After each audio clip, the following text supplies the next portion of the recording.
తీసుకున్న అప్పు మళ్ళా చెప్పిన టైంకు గడతలేరని బాకీ ఇచ్చిన వాళ్ళు పోయి బాకీ తీసుకున్న వాళ్ళ ఇంటి ముంగట మంచిగా కూర్చున్నారు.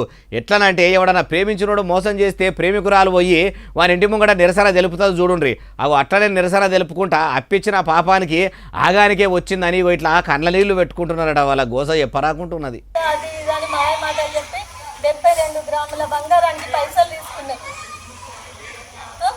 23 లక్షలు ఇవ్వాలి. 23 లక్షలు వడ్డీతో అంజని పుత్ర వెంచర్లో ఫ్లాట్ కొనిస్తానని 4,50,000 తీసుకొని ఆ ఫ్లాట్ ఫేక్ రిజిస్ట్రేషన్ చేయించింది.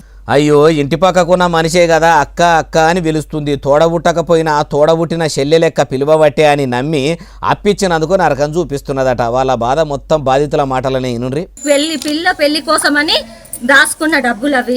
వేరే కాడ ల్యాండ్ కొంటే ఆ ల్యాండ్ రాసి ఇవ్వచ్చు పిల్లకు అని నేను దాచుకున్న డబ్బులు అవి. మా అక్క దగ్గర ఉంటే ఖర్చు అయిపోతాయి అని మా నాన్న దగ్గర పెట్టినాం అవి. మిత్తి ఇస్తా అక్క అని మంచిగానే బుధగరిచ్చి అచ్చరాల 43 లక్షల దాకా తీసుకున్నదట. అందులోకెళ్ళి 20 లక్షలనైతే ఇచ్చిందట. ఇంకా 23 లక్షలు ఇవ్వకుండా సతాయిస్తుంటే ఇక ఈమె ఇచ్చేతాడు లేదని ఇట్లా ఇంటి ముంగడికి వచ్చి బాధ చెప్పుకుంటుంటే రక్షక భటులు రంగంలోకి దిగి పోలీస్ స్టేషన్కు తీసుకుపోయిర్రట. మీకు న్యాయం చేస్తామన్నారట. మిత్తి పైసలు ఇస్తామంటే వీళ్ళింత ఆశపడ్డట్టుండ్రు. వీళ్ళ దురాశను ఆ తీసుకున్నామే క్యాచ్ చేసినట్టున్నది. ఎక్కువ మిత్తి ఆశ చూపి కత్తి లేకుండానే నెత్తిన నున్నా గొరగ చూసిందట.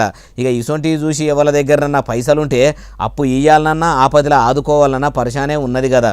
ఇసొంటివి చూసినప్పుడే మనసుల గుణాలు బయటపడతాయి అంటుర్రు ఈ ముచ్చటిన్నోళ్ళు.